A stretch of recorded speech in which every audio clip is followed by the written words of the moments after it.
وہ کون سی ایسی علامات ہیں جو کہ خاتون کو محسوس ہوں تو اسے اپنے ڈاکٹر کے پاس جانا ہے تاکہ وہ بریسٹ کینسر کی تشخیص یا چھاتی میں کسی بھی قسم کی گلٹی کے بارے میں جان سکے کہ وہ ایک نارمل گلٹی ہے جو کہ وقت کے ساتھ چلی جائے گی یا وہ کوئی مہلک مرض بن سکتی ہے۔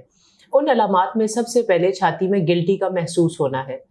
گلٹی محسوس کرنے کے لیے، جیسے کہ میں نے آپ کو پچھلے سیشن میں بھی یہ بات بتائی تھی کہ سب سے بہترین وقت پیریڈز کے بعد کا ہے۔ جب آپ اپنی ماہواری سے نہا لیں، اس کے بعد آپ چھاتی کے ہر حصے کو محسوس کریں تاکہ آپ کو اندازہ ہو سکے کہ کسی قسم کی نئی گلٹی تو نہیں بنی یا کوئی مسئلہ تو نہیں بن گیا۔ کچھ خواتین ماہواری سے پہلے معائنہ کرتی ہیں تو یہ جان لیں کہ اس دوران میں گلٹیاں محسوس ہونا ایک نارمل چیز ہے، کیونکہ پیریڈز آنے والے ہوتے ہیں اور چھاتی کا سائز تھوڑا سا بڑا بھی ہوا ہوتا ہے۔ اس وقت میں آپ نے اس گلٹی کو محسوس نہیں کرنا۔ پیریڈز نہانے کے بعد آپ نے ان گلٹیوں کو محسوس کرنا ہے، اور اگر کوئی غیر معمولی بات آپ فیل کریں تو فوری طور پہ آپ نے اپنے ڈاکٹر کے پاس جانا ہے۔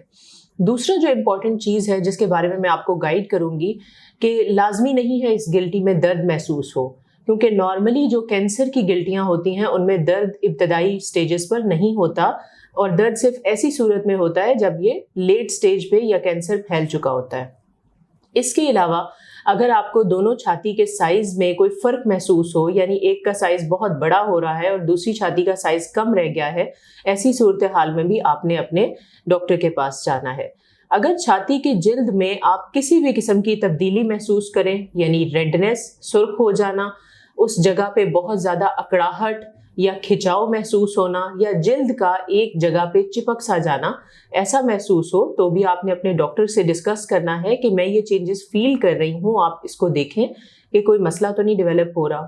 ایک اور بہت امپورٹنٹ چیز جو کہ ضروری ہے اگر آپ فیل کریں یا آپ کو ایسا محسوس ہو تو آپ نے جا کے ڈاکٹر سے ملنا ہے، وہ ہے نپلز کے سائز کا یا ان کی شیپ کا چینج ہو جانا، یا اس میں سے کسی بھی قسم کا ڈسچارج آنا۔ سائز اور شیپ کے چینج میں یہ ہوتا ہے کہ نپل اندر کی طرف کو دھنس جاتی ہے، یا اس کے اندر سے پانی کی طرح کا پنکش یا بلڈ کا ڈسچارج آئے۔ یہ صورتحال ایک خطرناک چیز کو ظاہر کر رہی ہوتی ہے۔ اگر ایسا مسئلہ ہو تو آپ اپنے ڈاکٹر سے جا کے ملیں گے۔ بریسٹ ایگزامینیشن یا سیلف بریسٹ، خود کا بریسٹ کے ایگزامینیشن کے علاوہ آپ نے بغلوں کے اندر بھی محسوس کرنا ہے۔ اگر آپ کو چھاتی میں کوئی گلٹی خاص محسوس نہیں ہو رہی لیکن آپ کو بغلوں میں گلٹیاں محسوس ہو رہی ہیں تو یہ بھی ایک نارمل چیز نہیں ہے۔ جب آپ کو ایسا کوئی بھی ان یوزول سائن محسوس ہو تو آپ نے دیر نہیں کرنی، اپنے ڈاکٹر کے پاس جانا ہے۔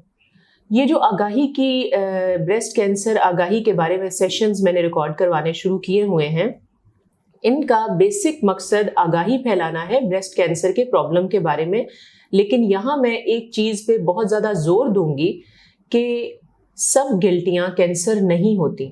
تقریباً 95% پیشنٹس جو کہ گلٹی کی کمپلین کے ساتھ ہمارے پاس آتے ہیں وہ کینسر نہیں ثابت ہوتے، اور ہم ان کو اس کے بارے میں اویئرنیس دے کے بھیج دیتے ہیں۔